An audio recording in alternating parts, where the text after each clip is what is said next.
Buenas tardes a todos, gracias por acompañarnos en esta sesión del Seminario Universitario de la Cuestión Social, que vamos a dedicar a reflexionar sobre nuestro sistema de seguridad social a partir de una investigación colectiva auspiciada por el Instituto Belisario Domínguez del Senado de la República, y entiendo que coordinada por nuestro invitado principal, Jesús Waldo, y por el director de investigación del propio instituto, quien es Gerardo Esquivel, que probablemente llegue, si es que el tráfico se lo permite. También invitamos al doctor Leonardo Lomelí, que se ha dedicado al tema de la seguridad social, pues para escuchar, no sé, algún intercambio, ¿sí? Luego de la presentación que hará para nosotros Jesús Waldo. El documento editado por el Senado y por el Instituto se llama Situación actual y reforma de la seguridad social en México, y participan en él Gabriela Cabestany Ruiz, Ángel Calderón Madrid, Cristina Gómez da Conceizao, Leonardo Lomelí Vanegas, Maritza Rosales Reyes, Norma Samaniego Bridge, John Scott Andretta y Alejandro Villagómez Amezcua.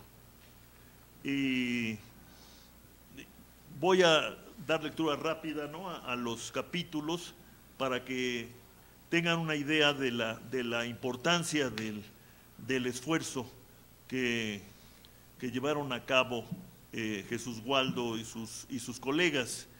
El primer capítulo se llama La seguridad social y su relación con el mercado de trabajo. Segundo, seguridad social, fragmentación, desigualdad y oportunidades de reforma. Capítulo 3, la reforma inconclusa de la seguridad social. Capítulo 4, situación actual del sistema de pensiones. Capítulo 5, el debate sobre la creación del seguro de desempleo. Y capítulo 6, análisis y perspectivas de la iniciativa de ley en materia de seguro de desempleo. Capítulo 7, ¿por qué la creación de un seguro de desempleo para los trabajadores del sector formal requiere complementarse con adecuaciones a las normas de despido vigentes? Capítulo 8, tendencias y reformas recientes de la seguridad social en el ámbito internacional, y las conclusiones, más una relatoría de la participación, etc. Bueno, han pensado de alguna manera, estos colegas y amigos han pensado por nosotros, ¿no? Así es de que, pues qué bueno que nos veamos en esta, creo que es nuestra última sesión del año, ¿no, Mario Luis? Sí. Abordando este tema que hemos pues visitado en múltiples ocasiones y de diferentes maneras, me atrevería a decir que sin llegar realmente a conclusiones fuertes, ¿no?, a las que yo creo que urge llegar.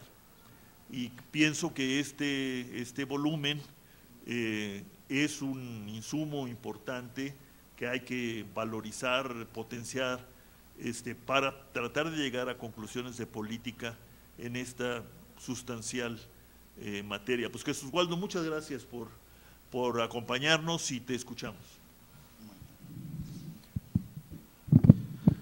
Muchas gracias.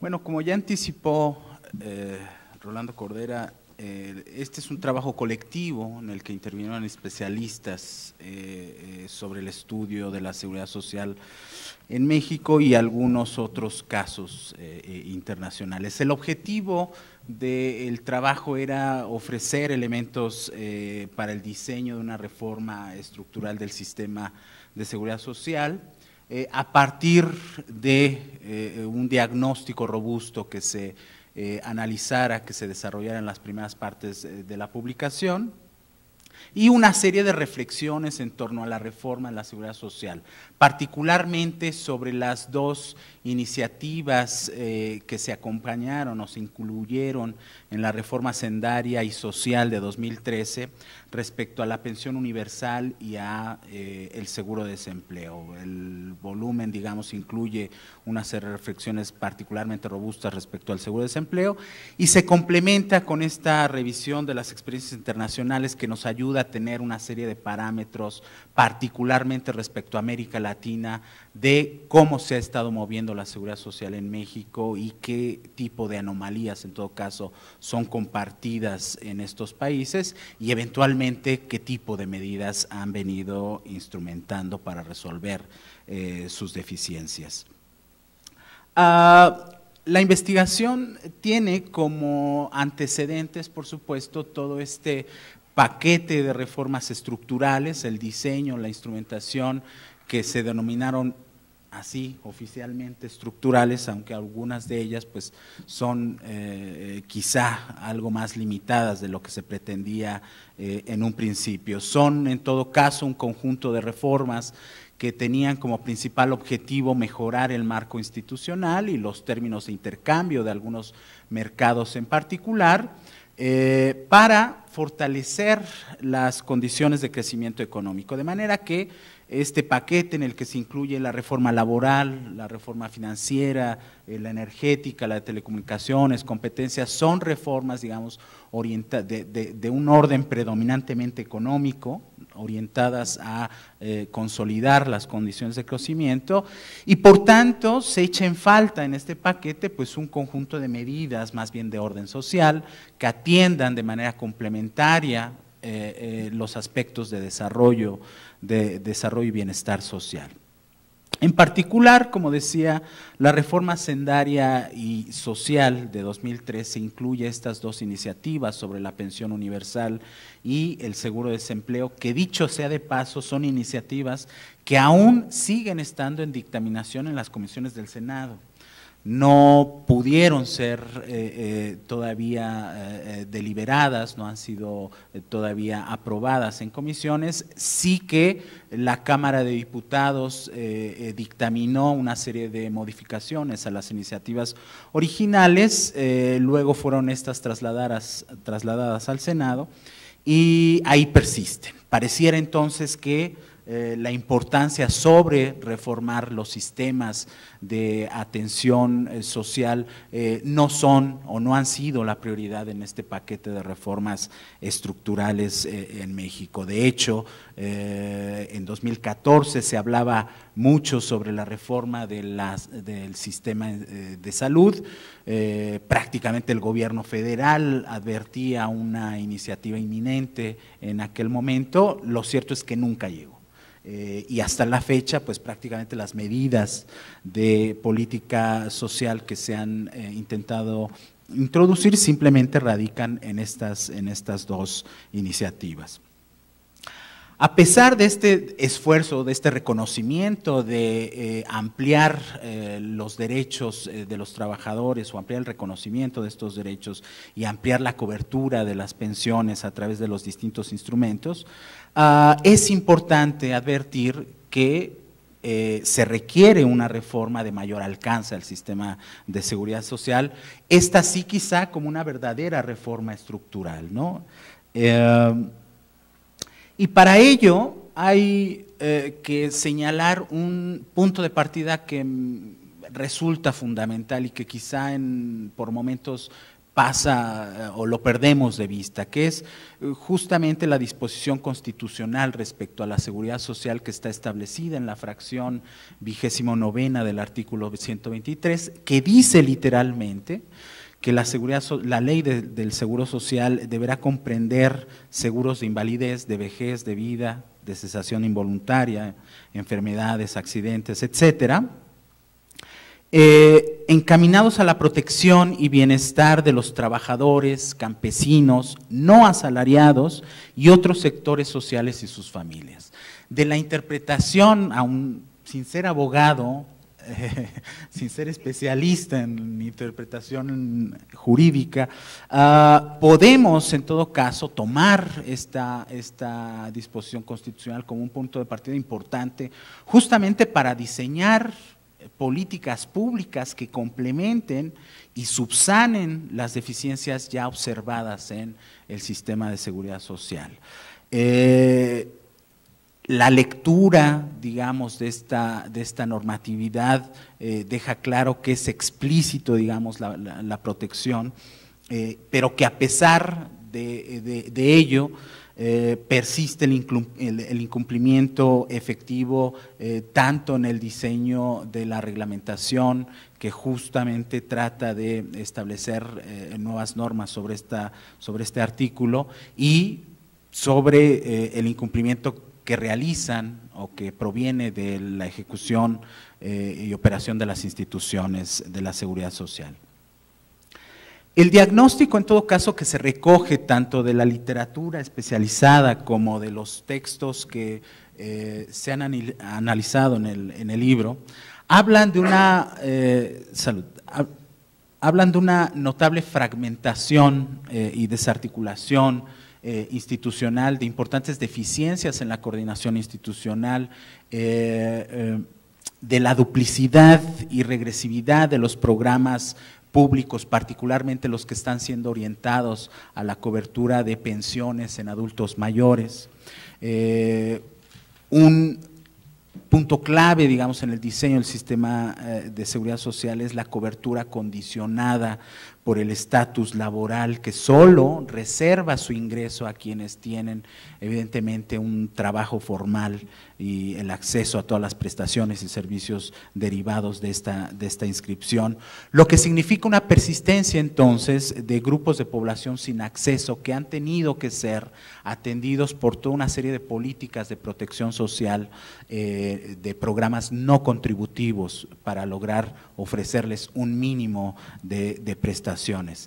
Estas características se suman a una baja valoración de los beneficios por parte de los usuarios, esto que muy atinadamente habla Jaime Ross en su texto sobre la trampa fiscal respecto a la importancia de elevar la calidad de los servicios, la importancia de extender estos servicios para luego entonces también constituir un ciclo virtuoso que permita generar nuevas contribuciones y nuevos financiamientos al sistema. Es una deficiencia importante que también ha sido señalada por Leonardo Lomelí en el texto que incluye la publicación. Por supuesto, toda esta fragmentación, estas deficiencias suponen una desigualdad importante en las prestaciones y en la calidad de los servicios que ofrece cada una de las instituciones, que propician evidentemente un trato distinto a los beneficiarios que en teoría guardan características laborales más o menos similares.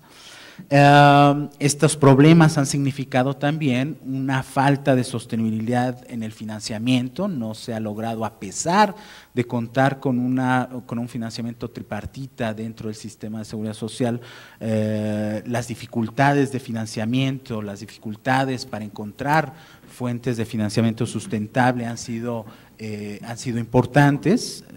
Persisten estos problemas, particularmente asociados a las dificultades del sistema de recaudación fiscal. Por supuesto, estas condiciones se enfrentan a una desconexión entre el sistema de la seguridad social y el mercado de trabajo. Cabe recordar, y tal como se señala en algunos textos, incluidos los de David Ibarra, existe el diseño de la seguridad social estuvo basado en México a partir del condicionamiento del mercado de trabajo, del crecimiento de la economía, de la ampliación del empleo, y ese crecimiento, esas ampliaciones suponían una incorporación continua de trabajadores y sus familias al sistema de seguridad social. Esa era una condición clave. Por supuesto, funcionó durante varios años y parece ser que a partir de los años 80 empieza a resquebrajarse esa conexión favorable, ¿no? Se empiezan a romper los vínculos, de manera que en la actualidad ya no contamos con una conexión que permita justamente ir trasladando a más beneficiarios que se generan a partir de la expansión económica hacia la seguridad social. Esto ha significado entonces enfrentar también una persistencia importante de altas tasas de informalidad laboral, que si bien son una consecuencia de las propias deficiencias del sistema de seguridad social, son a la vez una condicionante para mejorar el financiamiento de la seguridad social. Al no ampliar la base de contribuyentes, no incorporar un número mayor de trabajadores formales al sistema, y al no incorporar a un mayor número de trabajadores con mejores salarios, con altas retribuciones, se vulnera esta fuente de financiamiento importante que proviene de la propia fuerza de trabajo. Y finalmente se discuten en toda esta colección de elementos de diagnóstico una serie de deficiencias respecto al uso de los recursos públicos en los distintos programas. Se hablan de deficiencias administrativas, problemas de logística, asignaciones presupuestarias ineficientes, etcétera, etcétera, ¿no? Bien, para ilustrar el problema, digamos, quizá de los más graves respecto a la estructura del sistema, a la fragmentación de este sistema, observamos en este esquema las múltiples instituciones que ofrecen servicios relativamente similares. Y digo relativamente similares porque la cobertura de servicios y de prestaciones que hay en unas y otras es distinto, depende por supuesto del tipo de cargo público que se tenga, del sector público al que se esté incorporado, pero habitualmente todas las personas que están registradas en la Seguridad Social pertenecen a alguna de estas instituciones marcadas en verde, ya sea el ISSSTE, Pemex, el ISFAM de las Fuerzas Armadas, que es la institución de las Fuerzas Armadas, los distintos institutos de seguridad social de los estados e incluso algunos municipios, por supuesto la institución más importante que representa el IMSS, y algunas otras instituciones que bajo convenios establecidos con el IMSS ofrecen una serie de coberturas mínimas a los trabajadores en los que están incorporados. No obstante, esta elevada fragmentación institucional, encontramos solo 3 fuentes primordiales de fondeo, de financiamiento. Por supuesto, la más relevante es el gobierno, la que ofrece el financiamiento más importante, las partidas que provienen de los patrones y, por supuesto, la contribución de los trabajadores. En fin, esta fragmentación, esta desarticulación propicia, en todo caso, una oferta de servicios, de prestaciones, que es ampliamente desigual en prácticamente todos los casos.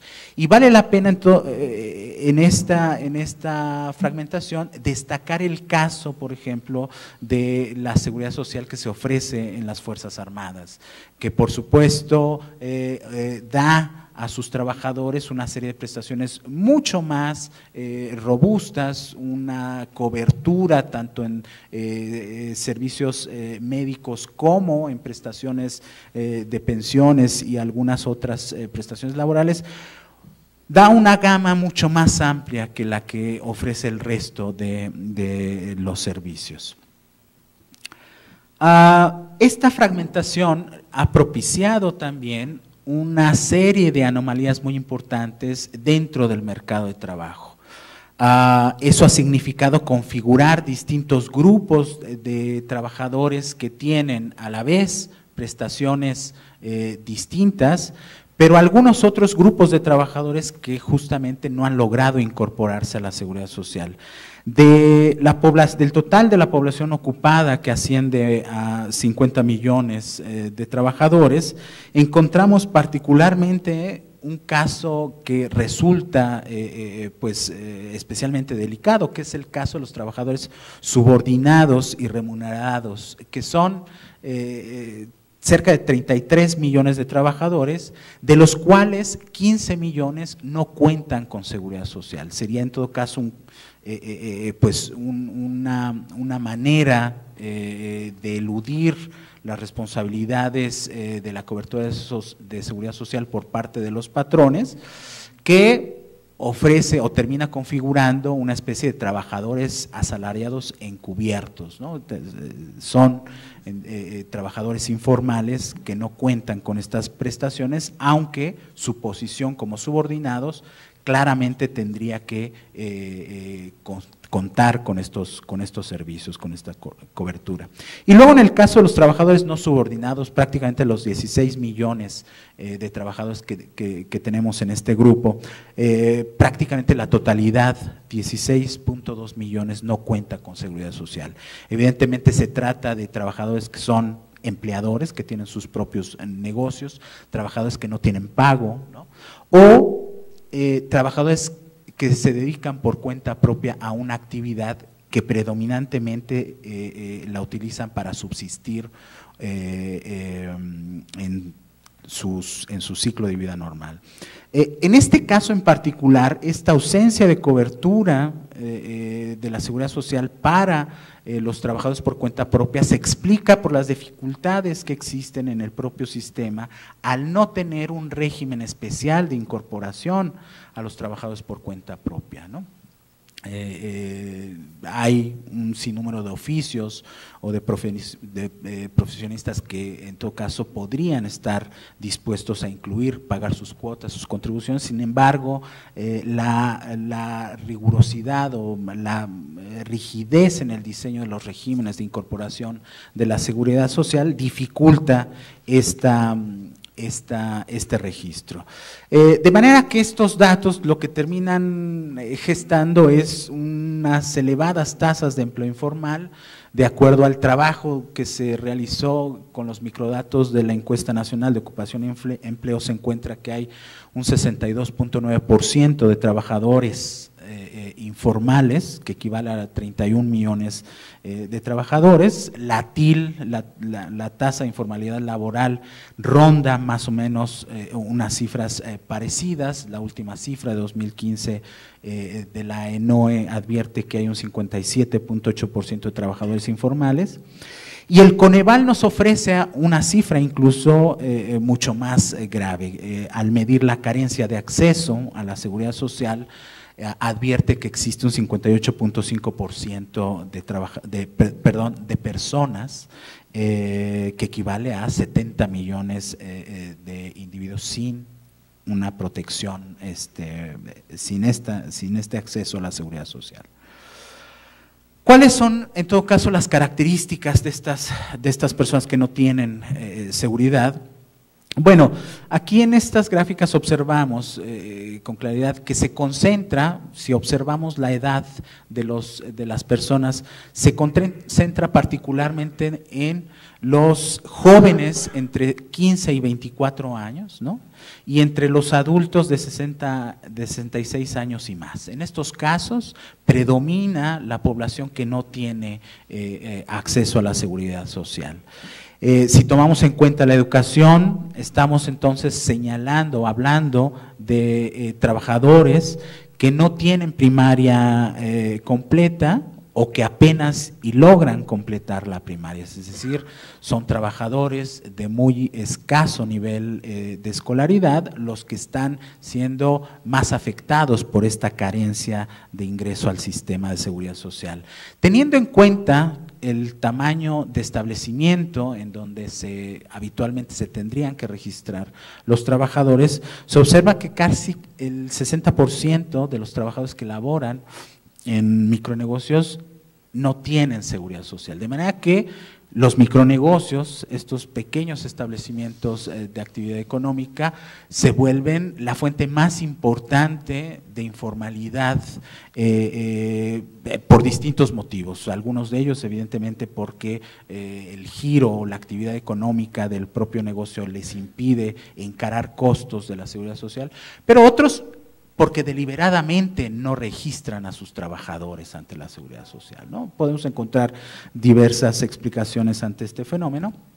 Y si observamos también el sector de actividad, observamos también ciertos focos en los que se concentra la población no asegurada. el sector agropecuario, por supuesto, es de los más señalados, ¿no? El trabajo de los jornaleros ha sido, de hecho, casos notables en los últimos años en los que se ha detonado la muy mala condición laboral en la que se encuentran, pero también tenemos trabajadores en comercio y en la construcción. Llama la atención particularmente el sector de las manufacturas, porque uno esperaría que al estar basado en una estructura económica de relaciones laborales más consolidadas, con la intervención de sindicatos, una organización laboral mayor que en otros sectores, esperaría uno que en este sector no se tuviesen altos niveles de población no asegurada. Sin embargo, ya en los últimos datos sí que encontramos cerca de un 10-12% de población dedicada a la manufactura que no cuenta con estas protecciones.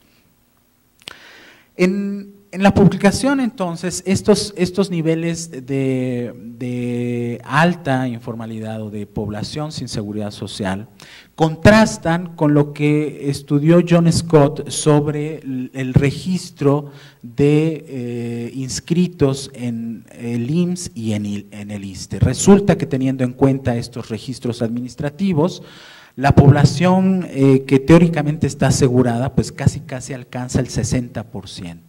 Sin embargo, al tener en cuenta los datos del ENIC o de la NOE, señala una discrepancia muy importante, porque estas encuestas solo advierten la cobertura de más o menos un 40% de la población. De manera que de esto podemos deducir una importante duplicidad en los registros que existen en la administración del sistema tanto del IMSS como del ISSSTE, que ya también ha sido documentada en el caso del sistema de salud. Esta duplicidad entre Seguro Popular, IMSS, ISSSTE ha arrojado un índice de colisión, digamos un índice de duplicidad de registros del 12%, es decir, el 12% de la población registrada en alguna de estas instituciones está al menos registrada en 2 instituciones o incluso en más. John Scott también nos ofrece una serie de datos respecto al gasto público que se destina a la seguridad social, tanto contributiva como a la protección social no contributiva. Y se reconoce, pues, que desde 1995 el gasto en la protección en personas no aseguradas ha venido aumentando significativamente, que es justo la línea de color azul tenue, y las barras azules también. Este gasto ha venido creciendo, por supuesto, este ritmo de crecimiento del gasto en la protección social no contributiva contrasta con el ritmo de crecimiento de las asignaciones presupuestarias a la seguridad social, que en todo caso ha venido teniendo un ritmo de crecimiento mucho menor. Y esto se explica fundamentalmente por la incorporación de distintos programas de protección social que desde 2005 se han venido implementando, ¿no? John Scott habla del programa Progresa, Oportunidades Ahora, Prospera, también del Seguro Popular, etcétera, una serie de programas que también se han introducido respecto a la cobertura de pensiones para personas de 60 años y más. Pero adicionalmente, si se observa la participación porcentual del gasto por deciles, John Scott señala una profunda regresividad en el desempeño de este gasto. Si observamos la línea verde, por ejemplo, que representa el gasto realizado a través del ISSSTE, pues este crece conforme aumenta el decil, es decir, la asignación presupuestaria termina beneficiando más a los deciles de más altos ingresos. Lo mismo sucede con el gasto que se realiza a través del IMSS. Y caso contrario se observa en los gastos que se dedican a los programas no contributivos, ¿no? Como oportunidades, Seguro Popular, 70 y más, etcétera, que estos sí tienen una concentración, una densidad mucho mayor de gasto en los deciles de más bajos ingresos. Esta regresividad, por tanto, ha sido un tema en el que John Scott ha insistido mucho para mejorar el diseño de los programas, para, en todo caso, integrar, complementar algunos de ellos y, evidentemente, reasignar o propiciar nuevas reasignaciones presupuestarias en términos del gasto público en seguridad social. Estas inequidades, digamos, que se propician también a partir de estas diferencias en la asignación del gasto, se observan en este cuadro resumen que se obtiene del texto de John Scott, en el que se advierte que el gasto en salud del IMSS, en términos de salud, solo en términos de salud, equivale a 1.8 veces el gasto que se realiza para la población no asegurada.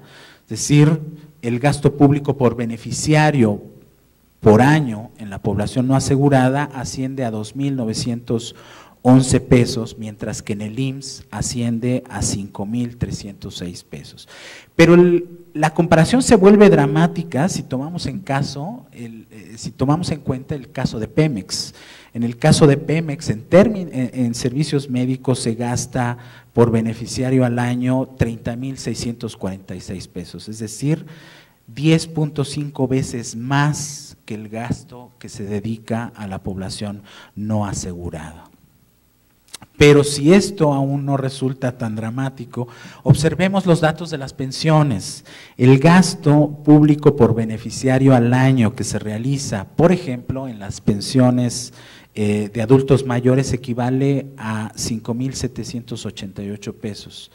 En el caso del gasto que se dedica a pensiones en el IMSS, asciende a 43.000 pesos, 43.739, es decir, 8 veces más que el gasto en adultos mayores. Pero si nuevamente tomamos el caso de Pemex o el caso de CFE, la comparación se vuelve ya, sale de toda proporción, ¿no? Es decir, en el caso de Pemex se está gastando 48 veces más que las pensiones de adultos mayores y en el caso de CFE casi 100 veces, ¿no? 93 veces más que este gasto. Esto entonces denota no solo una dificultad muy importante en la organización institucional, sino también en la organización del gasto, que termina traduciéndose en diferencias importantes en las prestaciones, en los servicios, en los beneficios, tanto de pensiones como de servicios sanitarios, como de otro tipo de prestaciones laborales. ¿Cómo voy de tiempo? ¿Bien? ¿Sí? Bueno, apresuraré esta parte de pensiones en todo, simplemente para explicar un poco las reflexiones sobre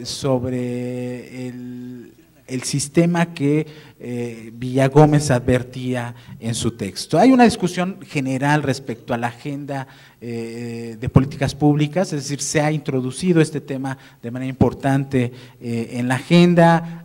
Hay un tópico relevante respecto al envejecimiento, las dificultades financieras, las presiones fiscales, y se advierte también en términos generales que este es un problema no solo de diseño actuarial, de decisiones que tienen que ver con el financiamiento del sistema, sino de decisiones relacionadas con la economía política, ¿no?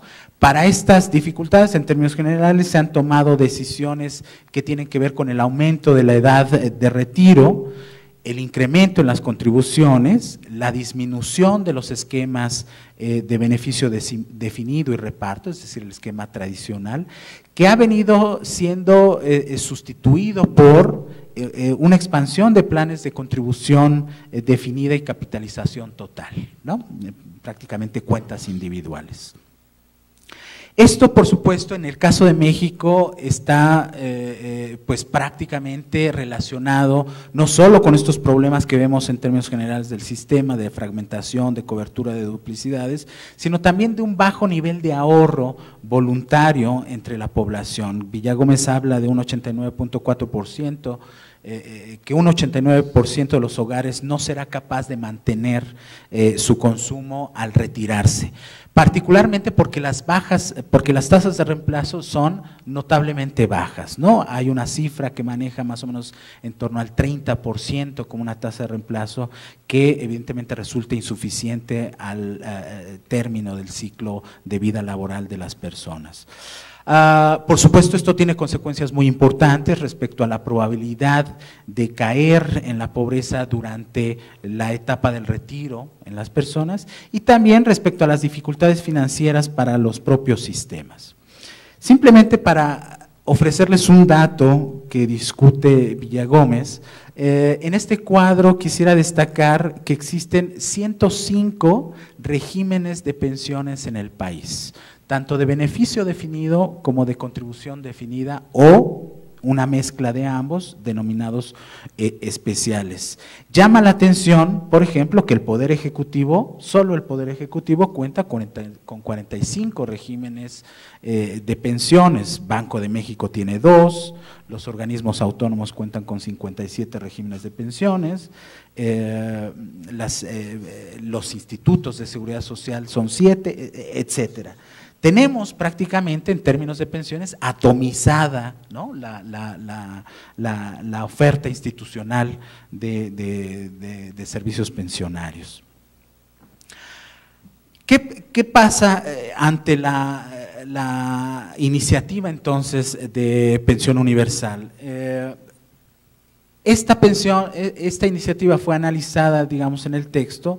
No voy, o más bien rápidamente señalo algunas de sus características. Se trata de un monto mensual, de una asignación mensual a personas de 65 años y más, que no están pensionadas y con un ingreso mensual menor a 15 salarios mínimos.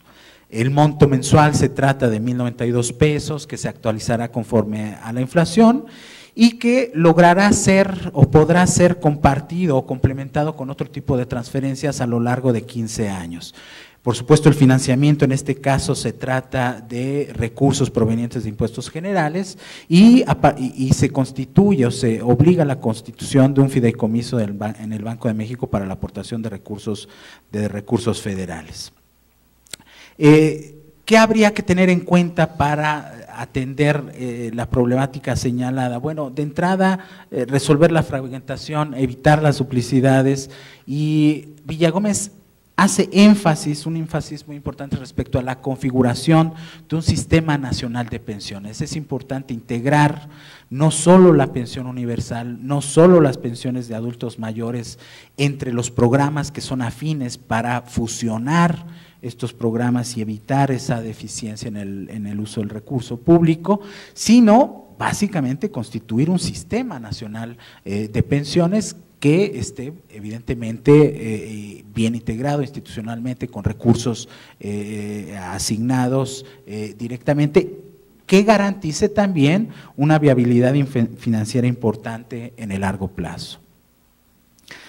La otra iniciativa que fue acompañada en la reforma hacendaria trata entonces del seguro de desempleo, y este seguro estaba orientado a trabajadores afiliados al régimen obligatorio del IMSS, a trabajadores de entidades federativas y municipios cubiertos por los convenios establecidos también con el IMSS, pero en este caso la población podía acceder al seguro de desempleo no importando las razones por las que se haya finalizado la relación de trabajo. Ya desde aquí empezamos a tener diferencias importantes con el diseño de los seguros de desempleo en otros países. En otros países se reserva esta prestación a quienes pierden el desempleo por causas ajenas, es decir, no porque uno renuncie a su trabajo tiene derecho, sino porque evidentemente hay recortes o crisis que terminan expulsando a los trabajadores de sus puestos de trabajo. No voy a entrar en más detalles, simplemente me gustaría resumir, digamos, algunas de las ventajas y limitaciones de esta propuesta de seguro de desempleo. Por supuesto, hay que reconocer que es un avance importante en el reconocimiento de los derechos de los trabajadores, es una figura que puede contribuir al fortalecimiento del sistema de seguridad social y que eventualmente podría tener efectos positivos en el mercado de trabajo y en el consumo doméstico, ¿no? Configurar lo que la literatura teórica llama estos estabilizadores automáticos. Sin embargo, parece ser que tiene más limitaciones que ventajas esta propuesta. Por supuesto, no tiene una elevada correspondencia con la experiencia internacional, tampoco se ajusta a lo que teóricamente establecen los seguros de desempleo, no incluye mecanismos precisos que aseguren la búsqueda activa de empleo, por lo tanto, no se puede considerar como una prestación contributiva de financiamiento tripartito. El trabajador, y hay que decirlo, el trabajador en este esquema, en esta propuesta no contribuye, solamente se estaría financiando a partir de fondos organizados por el gobierno y por una contribución patronal relacionada con las cuentas de vivienda. Tiene una estructura de financiamiento bastante compleja, ¿no? Y es un beneficio voluntario que rivaliza con las prestaciones para la adquisición de la vivienda al hacer uso de la subcuenta mixta que está dedicada a los créditos a la vivienda. De manera que configura entonces alternativas excluyentes entre el crédito para la vivienda y la remuneración por el desempleo, ¿no? Las limitaciones, en todo caso, están relacionadas, y quizá esta es una interpretación algo generosa, están relacionadas con la ausencia de una reforma fiscal de fondo, es decir, al no tener instrumentos de financiamiento importantes que ayuden justamente a fortalecer la sustentabilidad de las fuentes de financiamiento de un seguro de desempleo, pues entonces estamos hablando de que la iniciativa o la reforma, la introducción de esta figura tendría que valerse de algunas fuentes de financiamiento como la subcuenta mixta. Además, estas limitaciones también están relacionadas evidentemente con las reformas a la seguridad social y al mercado de trabajo que en todo caso tendrían que instrumentarse.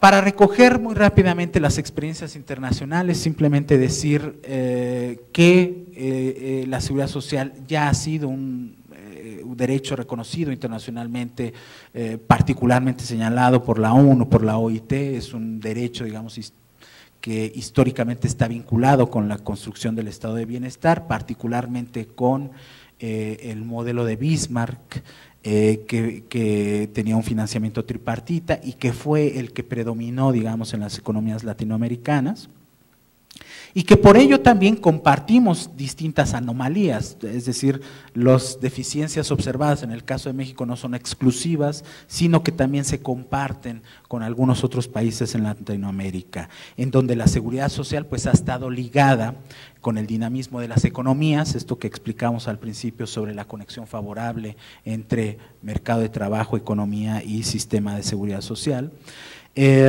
Por supuesto, la ampliación de la protección social mediante programas no contributivos ha sido una necesidad de las políticas compensatorias ante la liberalización y ante las deficiencias que el propio sistema de seguridad social ha demostrado, y un denominador común han sido las dificultades fiscales. Por supuesto, en el caso de México se acentúan por esta limitación en los niveles de recaudación fiscal que tenemos, que no es precisamente el caso de algunos otros países latinoamericanos, pero que también se encuentran con serias deficiencias de financiamiento de los sistemas, particularmente de pensiones. Y el fenómeno que recorre todo Latinoamérica, el fenómeno de la informalidad, también ha sido un tema recurrente en esta revisión sobre las experiencias internacionales, ¿no? En el caso particular de la OCDE se recomiendan concentrar los esfuerzos de diseño de política pública o de reforma a los sistemas en 4 rubros centrales, que es la cobertura universal, la sustentabilidad financiera, la focalización o la mejora de la focalización de los programas, de las políticas y elevar también la eficiencia administrativa. Hay muchos ejemplos en los que se ofrece, ¿no?, distintos resultados, distintas medidas, distintos instrumentos que han sido aplicados en estos países. Quizás solo señalar en el caso de Chile los planes de incorporación voluntaria subvencionados para trabajadores jóvenes y trabajadores de bajos salarios que ayudan a ampliar justamente la cobertura universal, vincular más la esperanza de vida con el cálculo de las pensiones y de medidas de ahorro voluntario que ayudan a fortalecer las fuentes de financiamiento, por no mencionar la ampliación en la edad del retiro, el aumento de los beneficios para adultos mayores con posibilidades de caer en la pobreza, etcétera, etcétera. Bien. Finalmente, entonces, quisiera ya solo hacer algunas reflexiones sobre, en todo caso, qué convendría tener en cuenta para implementar o impulsar una reforma de mayor alcance al sistema de seguridad social. Por supuesto, es importante mejorar el diseño y aprobar, en definitiva, las iniciativas que están en deliberación en las comisiones del Senado sobre pensión universal y seguro de desempleo, pero sobre todo iniciar un proceso legislativo para la construcción de un sistema de seguridad social universal que promueva la cobertura universal, tenga como propósito central la cobertura universal, que desvincule el derecho a la seguridad social de la condición laboral, que se instrumenten los mecanismos necesarios para tener un acceso efectivo de quienes están inscritos en el sistema sobre la demanda de sus prestaciones y servicios. Esta integración institucional que como hemos visto resulta fundamental, persistir o que persista un sistema con tal fragmentación hace o enquista, mejor dicho, las condiciones, las deficiencias que seguimos observando desde hace varios años. Es importante homologar, homogeneizar las prestaciones, al menos en un nivel básico, para evitar este alto grado de desigualdad en la oferta de los servicios y las prestaciones. Administrativamente, evitar estas duplicidades y el uso deficiente de los recursos públicos y fortalecer, por supuesto, las fuentes de financiamiento, que sean mucho más sustentables. Hay distintas propuestas que en algunos estudios se han señalado. Financiar, una propuesta de ellas es financiar con impuestos generales. Me parece que sería importante, pero eso nos haría también perder la fuente tripartita, las contribuciones tripartitas, que no son poca cosa y que son un financiamiento que en todo caso se podría mantener en una etapa de transición en tanto se logra construir un sistema de cobertura universal. Y finalmente, lo que resulta importante respecto a las medidas de seguridad social, de una reforma a la seguridad social, es la articulación que tiene que existir entre las decisiones que se tomen sobre el sistema de seguridad social respecto a otras reformas o a otros sectores en los que también es importante instrumentar medidas de reforma, particularmente el sistema de salud, que convive en algunos casos con la seguridad social, requiere de una reforma profunda, que esté integrado institucionalmente y que desvincule este derecho a la condición laboral. Pero también se requiere que la reforma financiera, por ejemplo, haga su trabajo. Se requiere que las pequeñas empresas, como ya lo vimos, tengan posibilidades de financiamiento para mejorar sus condiciones y luego encarar el desarrollo del negocio teniendo en cuenta el cumplimiento de sus responsabilidades sobre la seguridad social. Fortalecer la pequeña empresa significa también ayudar a que éstas formalicen el empleo con el que están contando. Y una de las decisiones más importantes sobre la reforma de la seguridad social radica en las decisiones de carácter fiscal que tienen que tomarse. Por supuesto, es importante que la política fiscal retome su papel sobre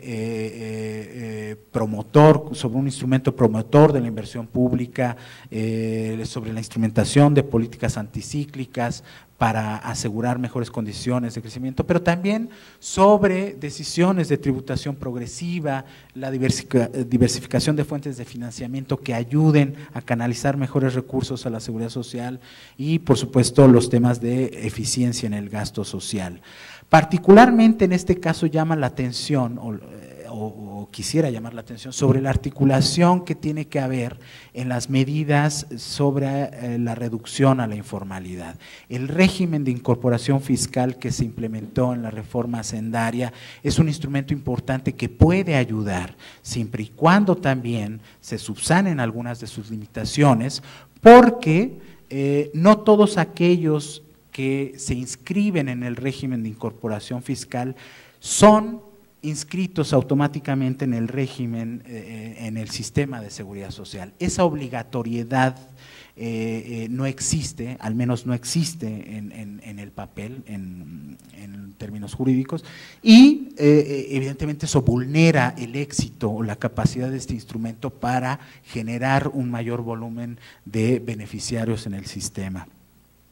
Hace falta desde la política laboral también fortalecer los instrumentos de protección laboral. La reforma laboral implementó o introdujo el régimen sobre la subcontratación. Hace falta mejorar también el diseño de este instrumento y articular, como ya decía, estos instrumentos que intervienen en distintos ámbitos.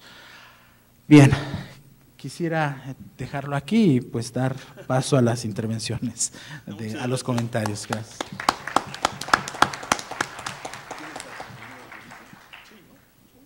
Bueno, vamos a escuchar unos comentarios no marginales, adicionales, pero breves, de Gerardo Esquivel y luego de Leonardo Lomelí, para el tiempo que resta, pues dedicarlo a las intervenciones de ustedes, ¿no? Escuchamos, Gerardo.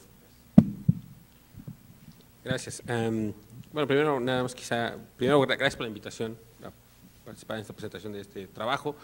Y ahí quisiera aprovechar para aclarar, porque el libro es publicado por el Instituto Belisario Domínguez, del cual yo soy el coordinador ejecutivo de investigación.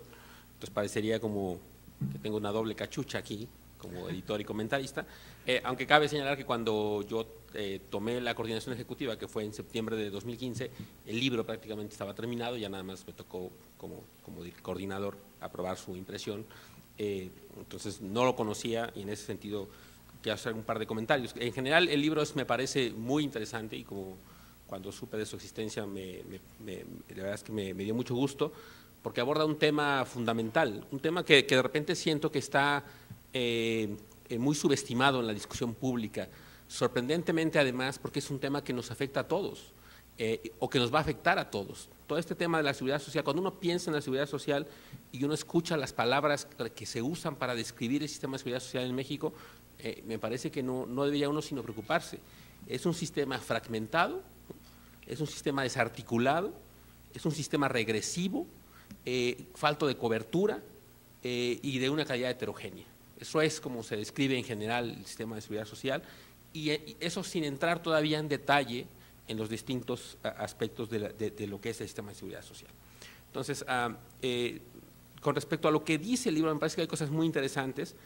Una de ellas, está aquí Leonardo, que seguramente abundará en su presentación, pero me parece que define perfectamente del tema que estamos hablando con el título de su capítulo, que es el de una reforma inconclusa. Es una reforma inconclusa, es un sistema que durante muchos años hemos tratado de hacer cosas al respecto.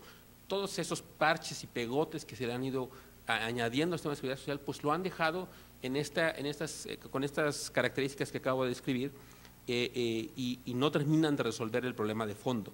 Es también, si lo recordamos, no solo es una reforma inconclusa, sino es también una promesa incumplida de esta administración que hizo de la discusión sobre la posibilidad de hacer o no un sistema de seguridad social universal parte de su agenda y parte de su plataforma. Fue parte nodal de sus propuestas de campaña y es evidentemente, como aquí se ha escuchado, pues una propuesta que ha quedado claramente corta respecto a lo que se prometió. Es un sistema además que hemos avanzado un poco más en su entendimiento. Se prometió, por cierto, la seguridad social universal, que es lo que estamos discutiendo de alguna manera, lo que se discute a lo largo del documento y que lo planteó ahorita muy bien Jesús Waldo. Entonces, gracias. Es un sistema que además tiene el problema, y parte de toda esta discusión es por el hecho de que en buena medida los beneficios de la seguridad social siguen estando vinculados al mercado laboral, lo cual quizá en un momento tuvo una cierta lógica, una razón de ser, pero ahora no solo ya no corresponde a la dinámica del mercado laboral en México y en el mundo, sino que además también generó sus propios problemas en la medida en la que en un periodo de bajo crecimiento económico, donde el hecho de que toda la seguridad social estuviese vinculada, o una buena parte por lo menos, que estuviese vinculada a la relación laboral de los trabajadores, terminó encareciendo en efecto también los costos de contratación formal y en ese sentido terminó contribuyendo a la informalidad, que claramente es una característica del mercado laboral mexicano. Entonces, en la medida en la que así se dio el inicio de nuestro sistema de protección social, pues eventualmente dio lugar a esta situación, como ya dijimos, o ya se mencionó repetidamente, fragmentada, desarticulada, y que además termina desalentando o desincentivando la incorporación de los trabajadores, y entonces tampoco cubre su cometido original. Entonces, tenemos estos dos ámbitos, el mercado laboral formal, el mercado laboral informal, y para protegerlo, entonces lo que hemos hecho es creado todas estas cosas no contributivas, no vinculadas al mercado laboral, que tratan de subsanar parte de los problemas, pero que al final terminan siendo nada más, como decía antes, una especie de intentos de reposición, parches, como es el seguro popular, como es la pensión universal, o las pensiones universales de los estados, que tienen su propia lógica también de protección a todos aquellos que no forman parte de estos esquemas o de esta formalidad laboral, y que es una forma de tratar de proteger también sus niveles de bienestar, que no está mal en sentido estricto, pero que de alguna manera terminan contribuyendo a esta masa de políticas que dan lugar a un sistema de seguridad social con estas características ya mencionadas. Sorprende, por ejemplo, una cosa que está muy bien descrita, que de quienes no tienen acceso a la seguridad social, y por qué insisto que creo que es algo que está claramente subestimado en la discusión, no tienen acceso a la seguridad social los jóvenes, los viejos, la gente de menor educación, y es gente que se va a enfrentar con la transición demográfica y epidemiológica. Nos va a llevar a tener un país eventualmente lleno de personas de edad avanzada, enfermos, con las características además que sabemos que tiene la población mexicana, diabéticos y pobres, muchos de ellos. Entonces, ese es el escenario, digamos, al que estamos enfrentándonos y ante el cual no tenemos una propuesta clara de seguridad social que enfrente ese futuro que me parece que de alguna manera está latente y al que nos enfrentaremos si no hacemos algo al respecto. Y entonces ya podemos entrar un poco a mencionar brevemente al menos hay tres dimensiones. Está también la parte de salud, por supuesto, pero la voy a omitir aquí. Jesús Waldo también con Ciro Murayama hicieron un libro sobre la reforma al Sistema Nacional de Salud. Pero fuera de eso están dos temas aquí que me parecen muy relevantes que ya se mencionaron en la presentación. El tema del seguro de desempleo, que como está propuesto, pues no es un seguro, ¿no? Ya como lo describió ahora mismo Jesús Waldo, no es un seguro, eso es importante entenderlo. Digamos, es mejor que nada, pero tampoco es lo deseable. Entonces, partamos también de reconocer eso. Es una especie de autoseguro, al final de cuentas. Si bien no es un seguro que usa los recursos que contribuyó el trabajador, son recursos que le pertenecen al trabajador, porque son recursos de su subcuenta de vivienda, que son recursos que podría usar para otros, justamente para poder adquirir eventualmente una vivienda, y que tal como está planteado en las reformas, pues es todo menos un seguro de desempleo, es simplemente como una especie de poder hacer uso de un recurso que le corresponde a uno, para enfrentar una situación difícil. Entonces, es como un autoseguro en todo caso. Ese es un tema que me parece relevante. El otro tema, pues ya también se mencionó con cierto detalle, que es el tema de las pensiones, que esta fragmentación, esta heterogeneidad, cómo hemos tratado de resolverlo con la pensión universal, que claramente, como se ve aquí, pues es muy distinto los recursos que reciben los que reciben ese tipo de pensiones con lo que reciben otros trabajadores mexicanos por la vía del IMSS, por la vía del ISSSTE, o más grande aún la brecha con respecto a trabajadores de otros sectores del propio Estado. Ahora, no es que quiera uno necesariamente que bajen los ingresos de los otros trabajadores, quisiéramos que subieran los ingresos de los pensionados universales. Claro que nos enfrentamos a las limitaciones fiscales que también ya mencionaba ahora Jesús Waldo. Pero ahí está pendiente esa reforma a la cual nos vamos a enfrentar también en el futuro. Y creo que esa es parte de la razón por la cual no se discute suficiente. Es algo que todavía no nos alcanza. En algún momento, cuando se hizo la reforma en los 90s del sistema de pensiones, lo que nos estaba alcanzando era la sostenibilidad financiera. Entonces, se resolvió algo con la reforma del sistema de pensiones, pero no se resolvió de fondo el problema individual. El problema individual al que van a enfrentarse todos aquellos que estamos en este sistema, pues apenas lo vamos a enfrentar cuando la gente que está en ese sistema, resultado de la reforma entonces, traten de jubilarse.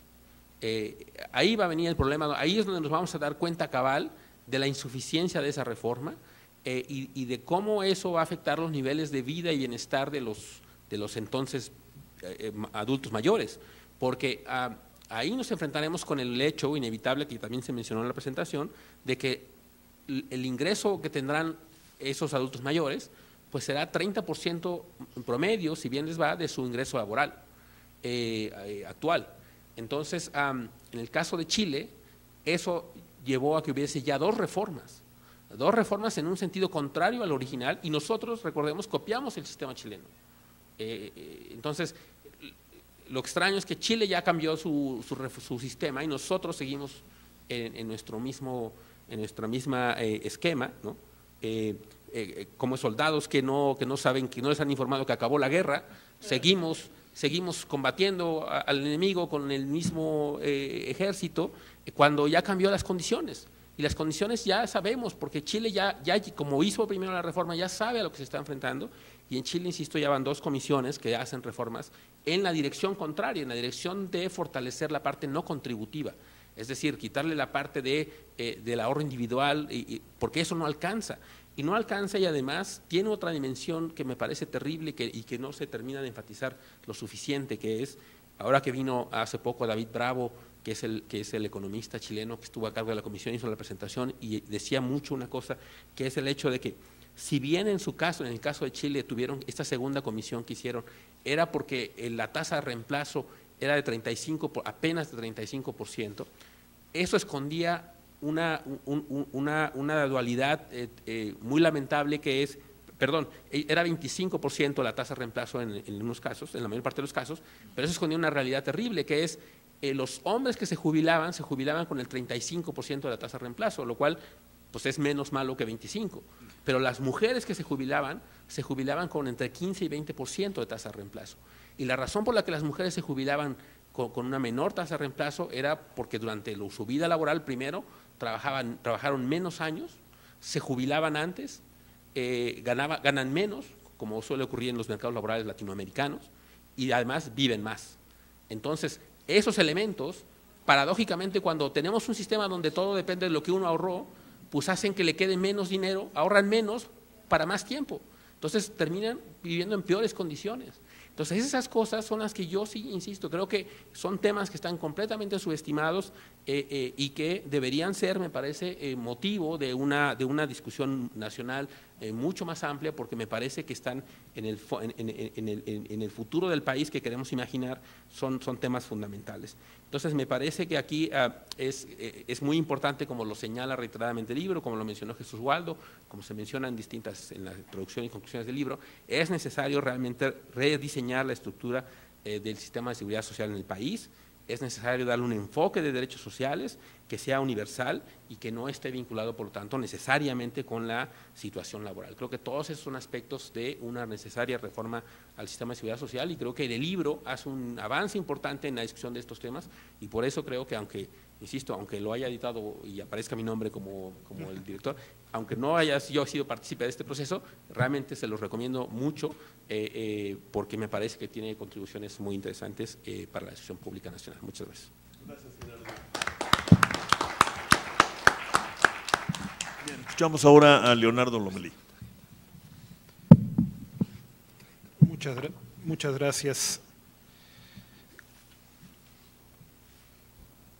Si alguien más bien si tuviera tiempo de escribir un libro sobre el futuro de la seguridad social en México, cada día me parece más pertinente utilizar el título de una película de los años 70 que tiene que ver con algo de lo que acaba de decir Gerardo.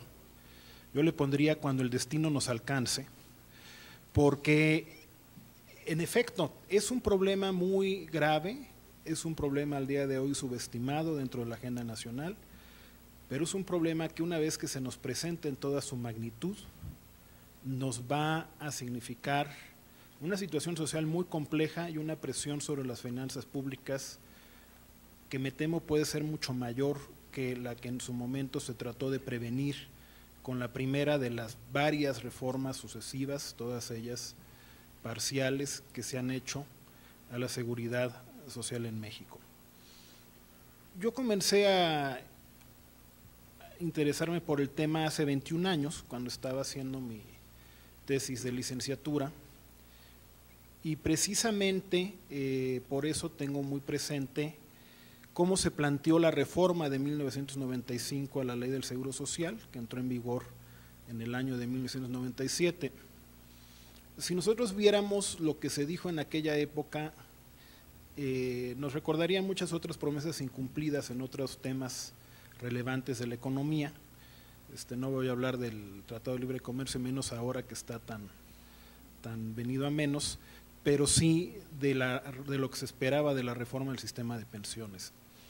El presidente Zedillo en aquella época nos dijo que permitiría un incremento del ahorro interno de la economía que nos llevaría a crecer a tasas más altas de manera sostenida y reduciría nuestros requerimientos de financiamiento externo.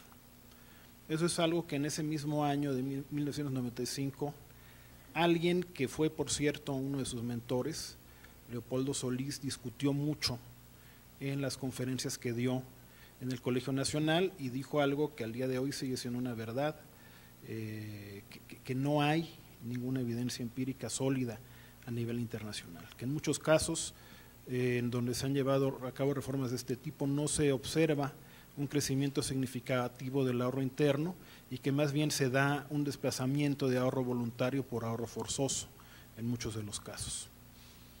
Se prometieron muchas otras cosas porque hay que recordar que la reforma de ese año, como bien lo decía Gerardo, tenía que ver principalmente con hacer frente a los problemas de financiamiento del sistema de reparto del IMSS. El sistema de reparto durante décadas había sido superavitario, la parte de pensiones, los otros seguros siempre fueron deficitarios y en parte ahí está el problema, no se constituyeron reservas porque el superávit que hubo durante mucho tiempo en la parte de las pensiones permitió, entre otras cosas, financiar el déficit crónico del seguro de enfermedad y maternidad.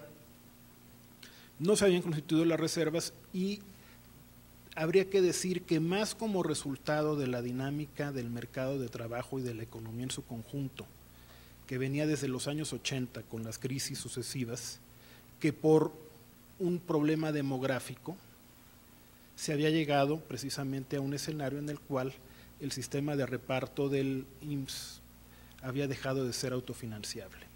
De hecho, si no se hubiera presentado esta circunstancia, el crecimiento de la economía mexicana se vuelve más lento, inestable desde la década de los 80 a partir de las crisis y del cambio estructural, y el empleo como consecuencia tiene también un comportamiento bastante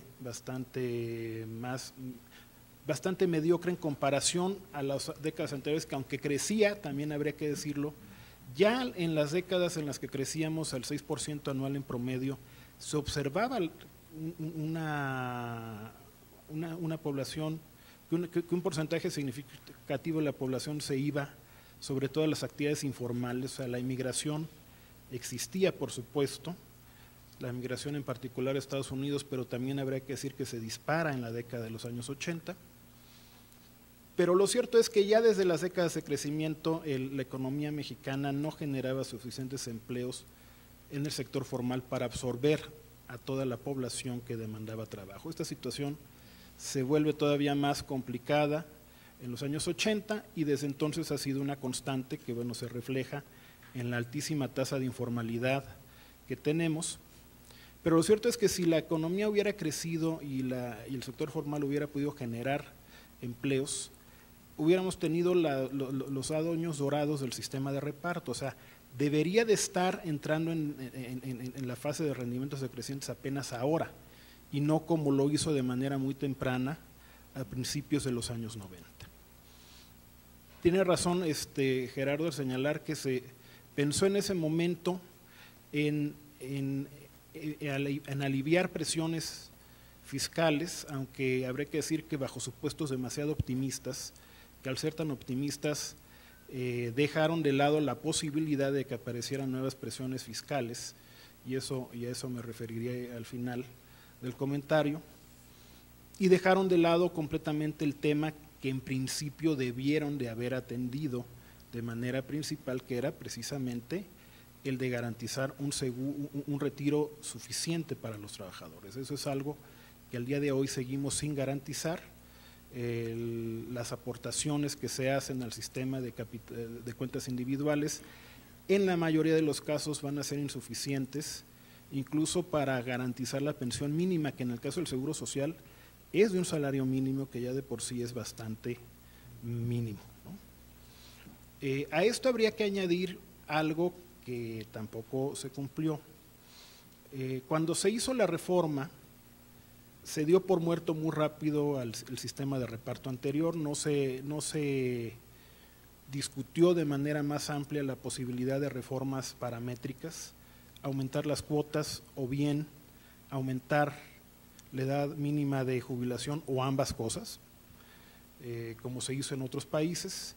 El argumento que se dio es que habían aumentado las tasas de la contribución a la seguridad social para las empresas, sobre todo, pero también para los trabajadores, en los últimos años de la administración del presidente Salinas, y que esto había inhibido el crecimiento del empleo en el sector formal. O sea, que ya se había llegado a una tasa que desincentivaba el empleo en el sector formal y que por lo tanto ya no era posible explorar esa vía.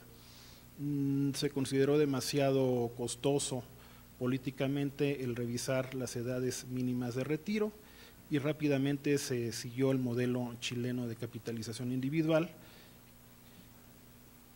sin demasiados cálculos que permitieran garantizar que en efecto el sistema sería viable en el largo plazo. ¿Por qué? Pues porque si no se alcanza ni siquiera la pensión mínima, habrá que intervenir nuevamente en estos mercados por parte del Estado para aportar recursos para poder por lo menos garantizar esta pensión, y eso significará una presión adicional en el futuro. Esa fue la primera reforma parcial.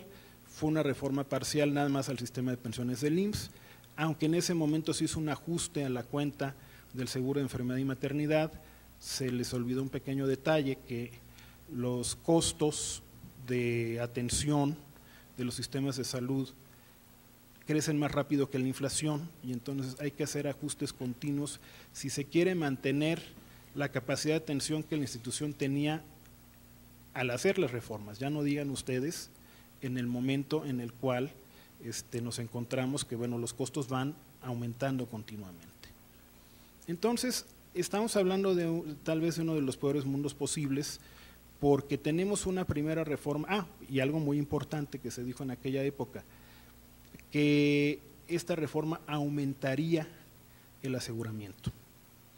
que precisamente porque el Estado entraba a asumir varias responsabilidades de financiamiento, el financiamiento hasta ese momento en el IMSS había sido básicamente bipartito y a partir de ese entonces es tripartito, al desgravar, porque se desgravaron las tasas que pagaban sobre todo los empresarios, habría más incentivos para la afiliación de trabajadores y por lo tanto aumentaría el aseguramiento. Eso es algo que a ratos se dio, pero que en el largo plazo podríamos decir que la tendencia más bien se ha mantenido a que predomine el sector informal sobre el sector formal. Posteriormente, ya varios años después, se lleva a cabo, ya en el periodo de Felipe Calderón, se lleva a cabo la reforma del ISSSTE, y aunque es una reforma con varios avances en relación a la del IMSS, la pensión mínima es del doble, no es que sean muchos los salarios mínimos, pero pues como quiera que sea algo es algo.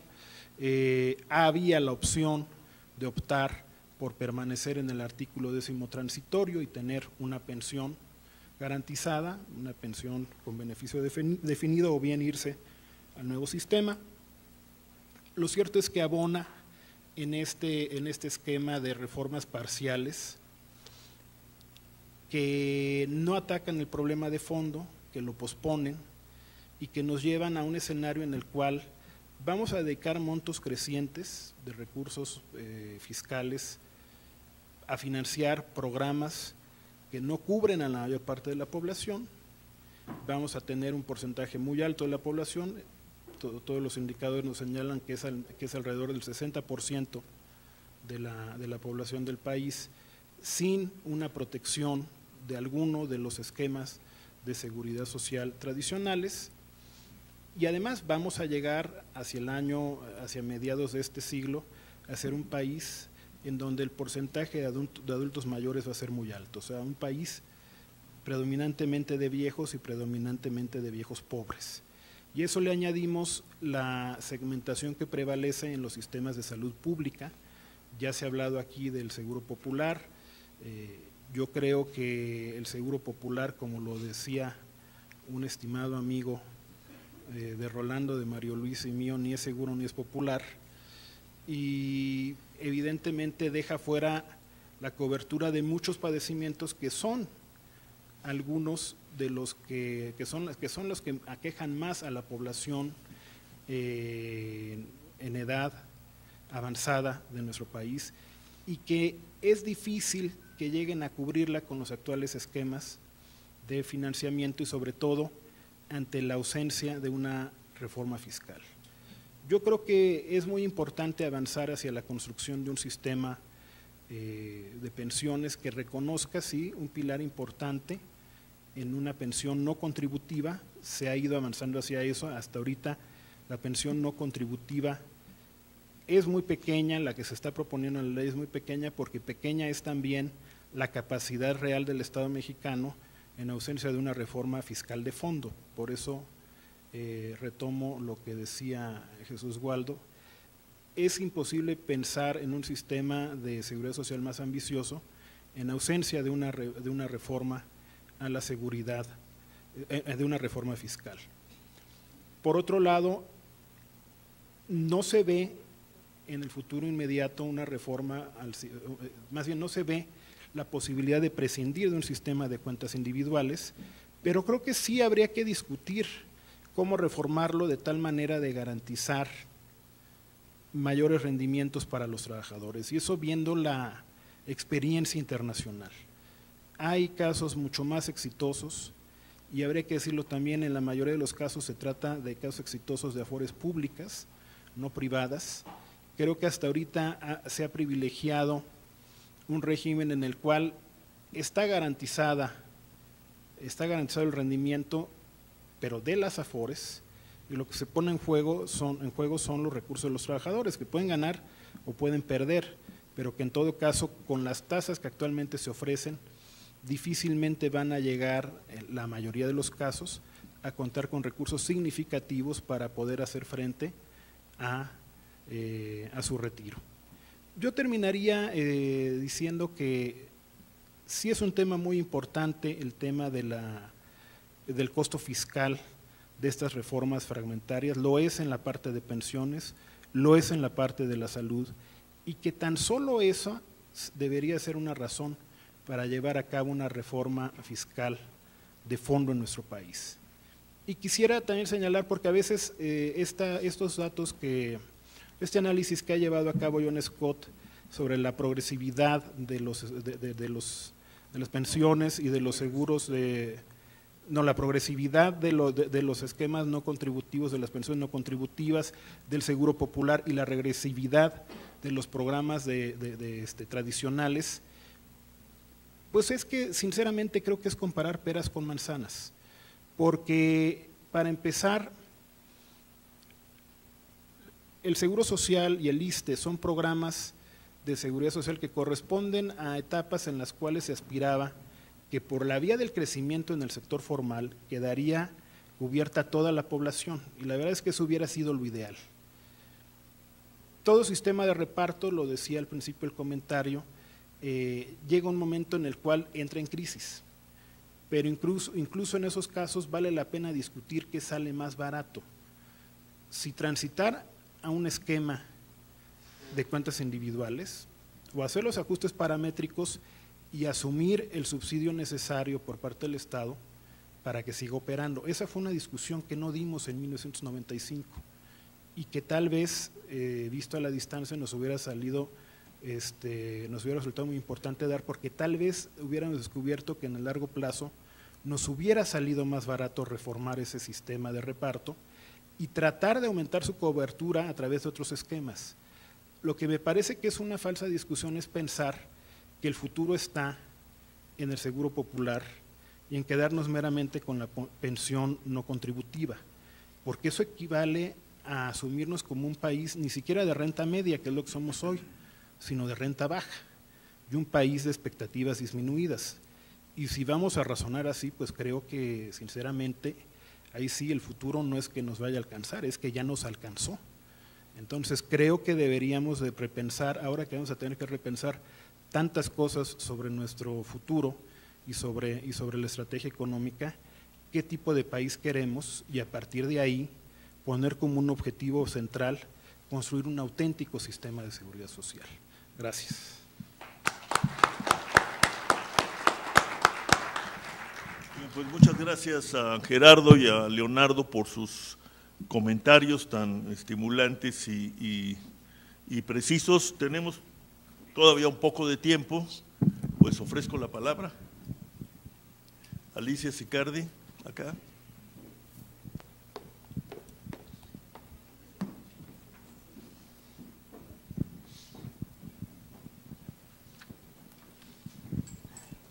Sí, muchas gracias, muy interesante la exposición y también los comentarios. Y quería preguntar en torno si habían estudiado el comportamiento del fondo de vivienda específicamente, porque solo se hizo una alusión de esta configuración alternativa y excluyente, ¿no?, con el seguro de desempleo, que creo que fue en el único caso en que las organizaciones sindicales pusieron un alto y dijeron que ese no era el camino de utilizar el fondo de la vivienda. Pero yo creo que entre las promesas incumplidas es justamente el cumplir con otorgar una vivienda digna y decorosa, ¿no? Si tenemos un mercado habitacional de vivienda de interés social protegido en el sentido de que los organismos, tanto Infonavit como Fobiste, operan con criterios financieros fundamentalmente. No es una política en este momento que tenga una orientación de política social, sino de política financiera y económica, porque con el argumento de que genera empleo la industria de la construcción, entonces se justifica que no haya controles en términos de la calidad de la producción. Y en el caso de los organismos se han transformado en organizadores de la demanda, es decir, no de garantizar el ejercicio pleno de un derecho como es el derecho a la vivienda. Entonces creo que ahí también hay un debate muy profundo que debiera darse sobre el mal uso o el uso muy ineficiente de los recursos de estos fondos. Gracias, Alicia. Allá y luego la doctora Ramírez. Primero. Buenas noches, Antonio Vital. En realidad me ha llamado la atención esta presentación de un libro en donde se habla de la situación actual de la seguridad social sin hacer una evaluación de las reformas de los últimos 20 años. Es como hacer un diagnóstico omitiendo la historia del paciente, nada más ver algunos signos y síntomas que además serían lo más superficial. Me parece que este compromiso de Enrique Peña Nieto de la reforma hacendaria de la seguridad social forma parte de una larga historia de presiones de la OCDE, del Fondo Monetario Internacional, como políticas antipobreza. Y la seguridad social, bueno, prácticamente está vinculada al empleo. Hoy los empresarios han sido los principales que han estado insistiendo en separar la seguridad social del empleo. Y al principio en la presentación se habla del incumplimiento del 123, que creo que hay 15 millones en los datos que nos presenta de asalariados que no están afiliados a la seguridad social. Pero le podemos decir que esos asalariados no son pobres, son los que trabajan en la industria químico-farmacéutica, en la industria automotriz, en el turismo. O sea, son trabajadores que están en las empresas distribuidoras de los autos, por ejemplo, tienen salarios de 120 a 150 mil pesos al año. No son empleados, trabajan a comisión, son comisionistas. Así pasa en la industria químico-farmacéutica. Me parece que el debate tenemos más de 20 años. A mí me tocó discutir con Genaro Borrego. O sea, el problema de la reforma de los 90, del 95, tiene que ver con la inexistencia de fondos, de reservas y de inversiones establecidas en la ley del Seguro Social y del ISSSTE. A fines de los 80 y a principios de los 90, el número de jubilados y pensionados no llegaba al 10% y no había dinero para pagar. Y la reforma redujo las aportaciones patronales. A mí me llama la atención que no se hable de las AFORES. O sea, toda la inyección de los fondos de los trabajadores para el mercado de capitales es impresionante. Concentran los beneficios y distribuyen las pérdidas. Desde el 2008 para acá hay una pérdida permanente. Bueno, yo creo que el futuro no es solo de viejos pobres, sino de jóvenes pobres. Hoy los últimos datos que tenemos de empleo es que los más calificados tienen pocos salarios. Hay economistas de taxistas, ingenieros, biólogos y médicos que dan consultas y cobran menos de lo que cuesta lavar un carro. Lavar un carro cuesta 40 o 50 pesos y una consulta en el símil cuesta 30 pesos o 20 pesos.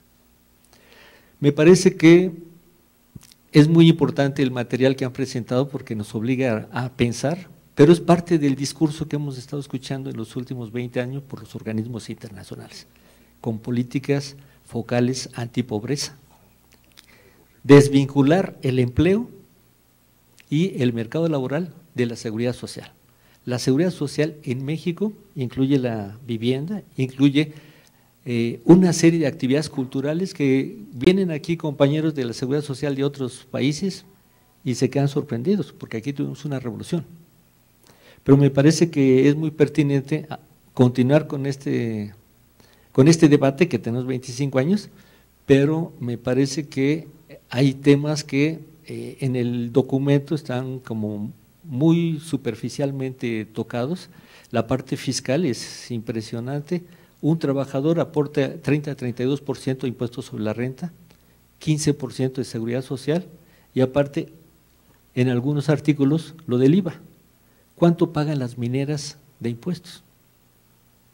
Digamos, hay un problema fiscal no de administración, sino de cómo se está haciendo la redistribución de la renta nacional.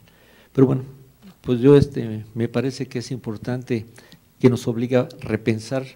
Y me llama la atención que en un espacio como este se haga esta separación y querer anular la seguridad social o desvincularla del trabajo. Sí, doctora Ramírez, gracias Sí, muchas gracias. Bueno, yo creo que este espacio, el SUCS, ha reflexionado bastante sobre la seguridad social y me parece muy importante que se retome. Con la exposición yo también me sorprendí que no hubiera una exposición crítica sobre la reforma del 95, que inicia vigencia en el 97 y las subsiguientes.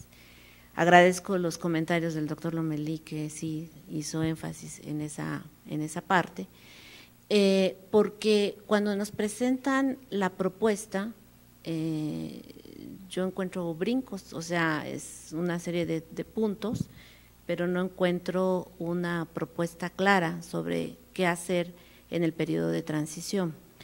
Al no hacer énfasis en las repercusiones que tuvieron la capitalización individual, no queda claro qué se va a hacer con este proceso de transición, porque no es el 30%, incluso ya la misma OCDE lo sitúa en 24% la tasa de reemplazo. No es sobre el último salario, es sobre lo que el trabajador aporta a partir de su salario base de cotización. Puede estar aportando sobre un salario mínimo o sobre 2 salarios mínimos y va a ser el 24%. Nosotros tenemos mucho tiempo trabajando el tema y los cálculos es que la tasa de reemplazo con la rentabilidad que tienen ahorita los fondos es del 18%. Entonces realmente estamos en una situación muy compleja porque esto quiere decir que para el 2021, que van a empezar los primeros pensionados por capitalización individual, la situación va a ser bastante crítica. Entonces sí me gustaría como una discusión más hacia qué hacer en este momento. Pedí la palabra porque me llamó la atención la pregunta de la doctora Sicardi, y si hoy vieron el periódico se dieron cuenta que la propuesta del Fondo Monetario muy directamente al gobierno es que se incorpore la parte que se aporta para Infonavit para que las pensiones sean más altas.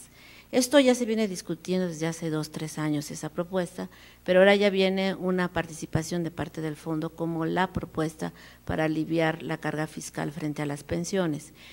Haciendo también el cálculo de un 5% más al 6%, no subiría más del 28% la tasa de reemplazo. Entonces, necesitamos forzosamente discutir sobre las repercusiones que ha tenido estas reformas en la seguridad social. Y un elemento, hay varias cuestiones que ahí mencionaste que quizás después podríamos platicar en mayor detalle conociendo el documento. Esos 105 programas de pensiones son de beneficio definido porque están vinculadas con los estados y municipios en su mayoría, y la transición que han hecho, algunos de ellos mantienen beneficio definido y otros sí aceptan capitalización individual. Entonces hay una serie de elementos que ahí habría que discutir. Pero lo que más me gustaría proponer es hacia qué hacer en términos del diagnóstico que están presentando. Gracias, Berenice. Maestro María Luis Fuentes.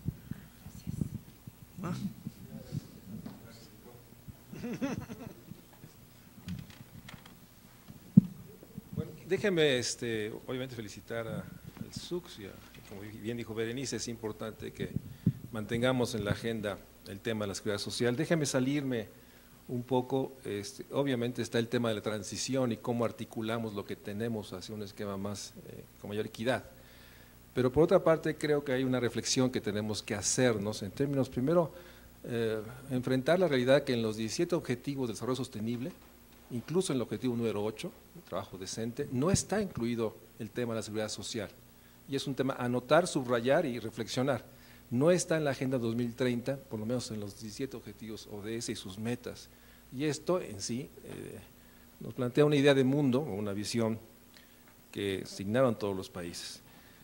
Segundo, como saben todos y sobre todo la gente que lo ha trabajado más, el esquema de riesgos sociales que buscó el Seguro Social cubrir al trabajador formal, este esquema integrado de 5 aseguramientos en el que tenían inicio enfermedad y maternidad y que siempre fue deficitario en la medida que creció las enfermedades crónico-degenerativas, generó esta enorme discusión sobre los riesgos de trabajo, o sea, la enorme necesidad de ver cada uno de los seguros en sí mismos y ver el monto de aportaciones que tiene, que derivó en un momento dado que se tomaron los fondos de riesgos de trabajo, que tenían superávits para fondear el riesgo de enfermedad y maternidad, que ahí obligaba el tema de el subregistro de los accidentes del trabajo al interior de las empresas, que obviamente había subregistro y eso implicaba menores primas. Entonces, el pensar los 5 aseguramientos como un esquema integrado, articulado, y no fragmentarlos, porque finalmente era desde la concepción, desde el nacimiento a la muerte, un sistema articulado de aseguramientos ante los riesgos.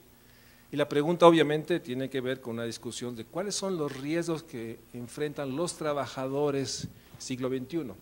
La pregunta abierta, porque obviamente son estos 5 o algunos más que habría que incorporar en esta idea de una idea de mundo, el siglo XXI, que creo que debemos ir avanzando hacia allá, porque en el fondo el planteamiento de una reforma fiscal o un nuevo pacto político social para construir un nuevo curso de desarrollo implica la construcción de una nueva visión del aseguramiento que todos los individuos o mexicanos, por el hecho de nacer en este país, tenemos derecho. O sea, una visión del escenario, digamos, no el posible, el deseable, que tiene que partir de esta noción de esquema de aseguramiento que incluso van más allá de estos 5.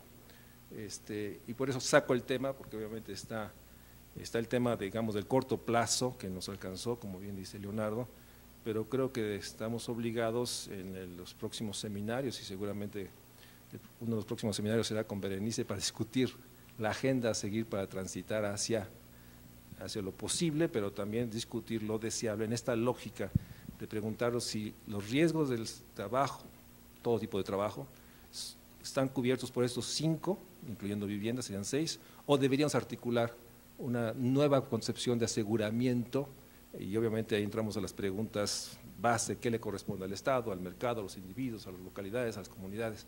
Y creo que hacia allá debemos seguir discutiendo. Pero felicidades a los comentaristas y al ponente.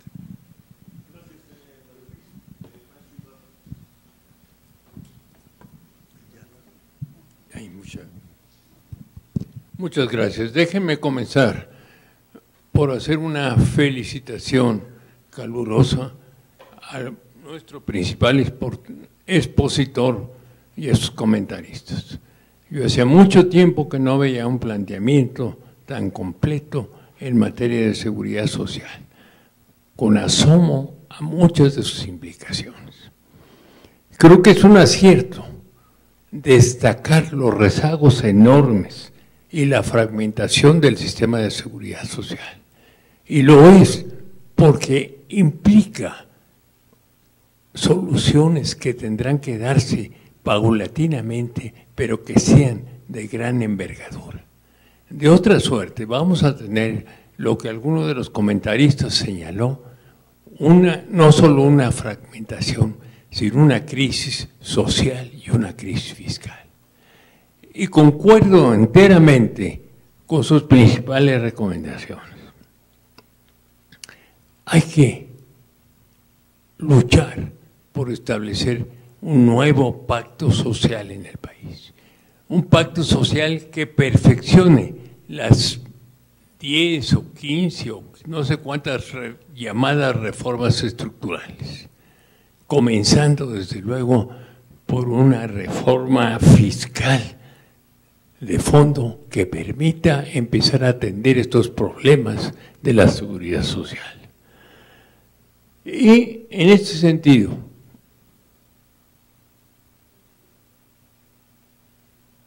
el seguro de desempleo,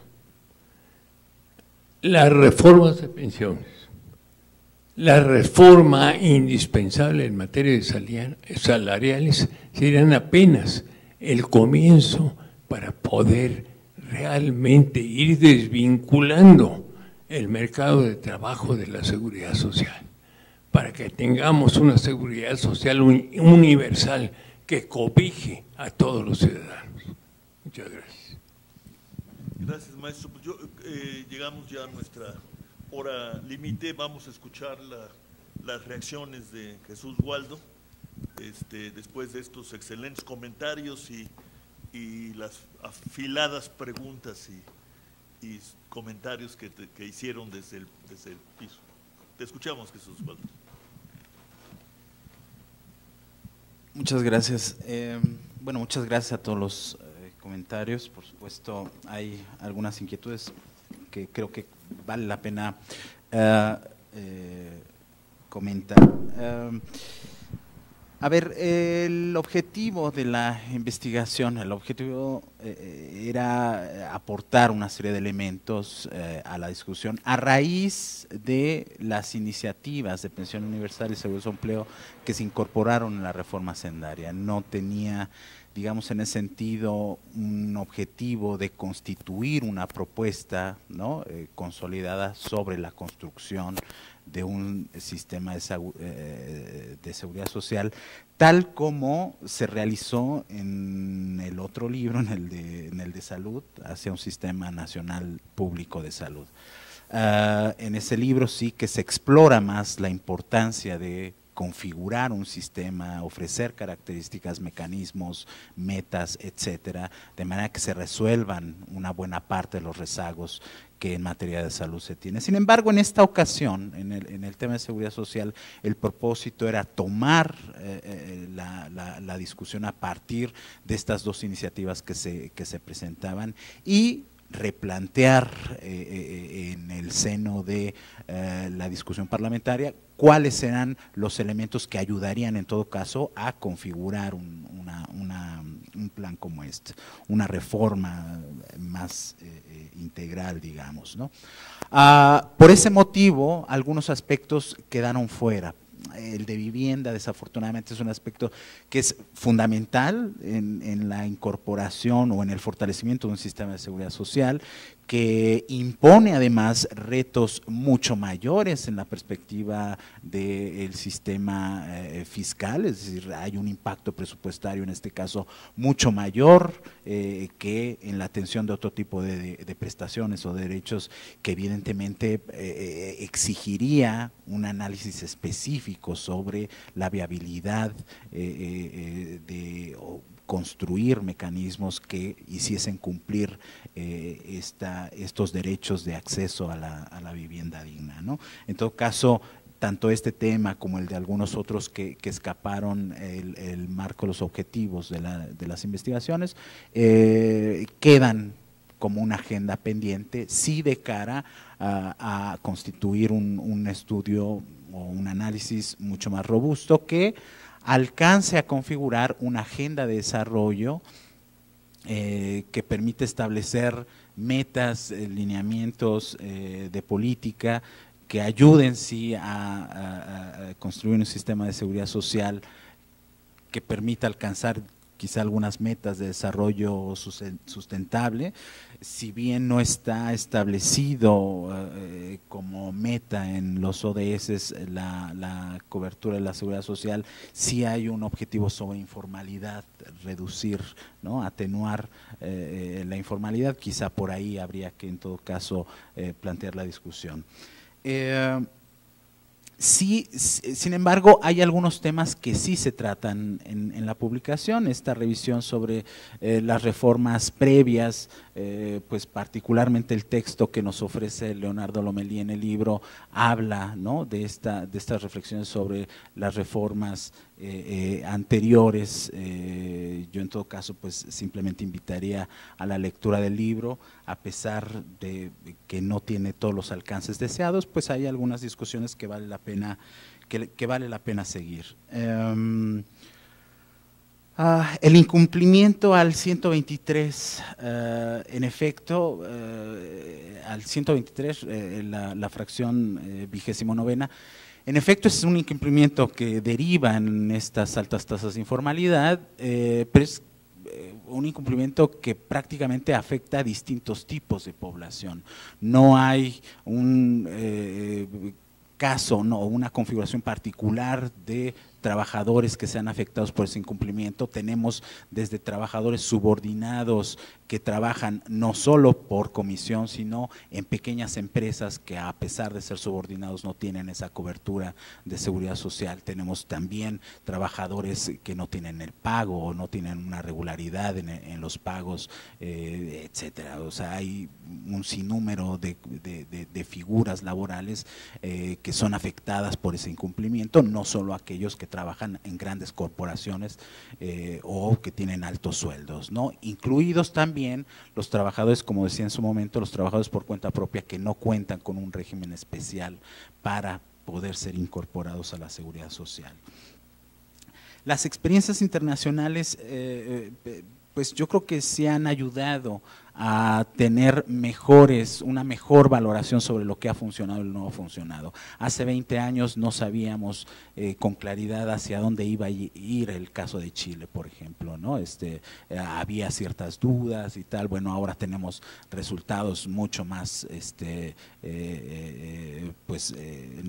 nos ayudan a tener una mejor valoración respecto a esta experiencia, la implementación de las cuentas individuales, que ayuda tanto a organismos internacionales como a gobiernos de otros países a implementar correcciones. Efectivamente, como dice Gerardo, no veo por qué en México estas decisiones se estén retrasando como si no hubiese fracasado el caso chileno. Pero así también tenemos otras experiencias que en materia del seguro de desempleo vale la pena destacar en los últimos 20, 30 años, ¿no? Y que son recogidas por los organismos internacionales y que son recogidas también por otros especialistas en el análisis de estos casos. Finalmente, quisiera referirme a este nuevo pacto social, ¿no?, del que nos habla David Ibarra. Por supuesto es fundamental una confluencia de fuerzas políticas, de organización social que ayude justamente a atender estos rezagos desde la política pública y que nos permita, sobre todo ahora, configurar una agenda de desarrollo que atienda los aspectos de salud, de seguridad social, que subsane distintas anomalías del mercado de trabajo, que corrija, ¿no?, algunas deficiencias de la política social y que nos permita construir, yo diría, una agenda de trabajo para el desarrollo de cara no solo a 2018, sino de cara a 2030 para poder llegar en mejores condiciones al cumplimiento de los objetivos de desarrollo sustentable. Esta es una pieza clave, digamos, de toda esta articulación de políticas públicas y de reformas que son indispensables para mejorar el sistema de seguridad social. Finalmente, nada más agradecer la invitación al PUE, por supuesto, la generosidad de Gerardo y de Leonardo por sus comentarios y pues insistir en la invitación a la lectura del libro. Muchas gracias a todos.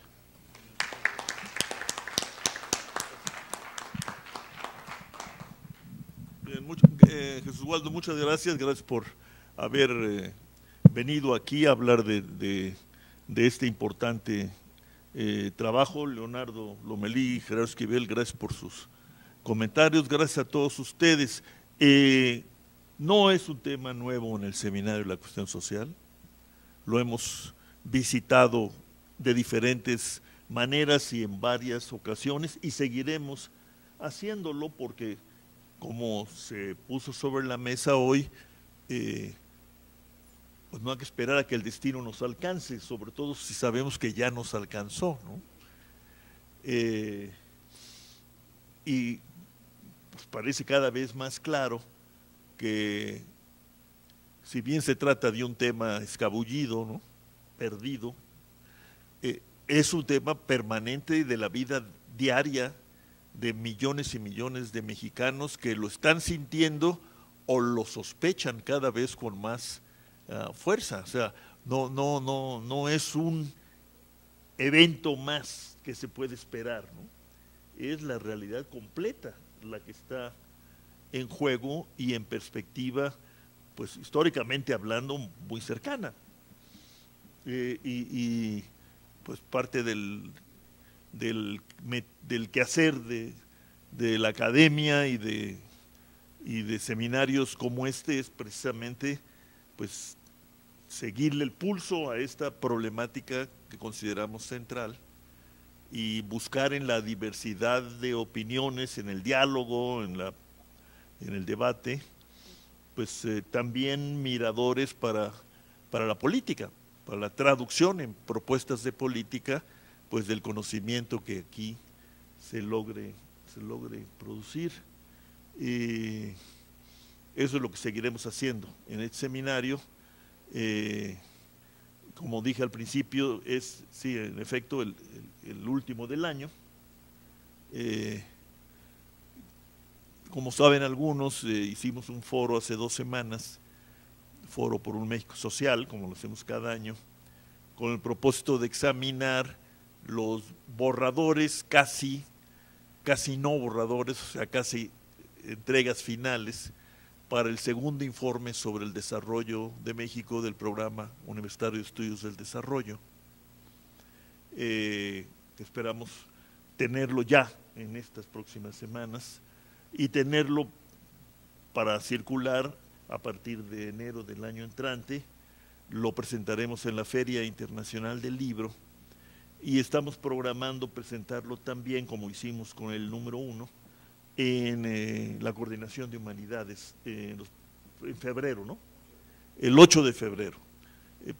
Bueno, les avisaremos a todos como siempre, pero les adelanto la invitación a acompañarnos en esta, digamos, segunda presentación del informe. Pues muchas gracias, buenas noches y muy por adelantado todavía, pues feliz Navidad y feliz año, ¿no?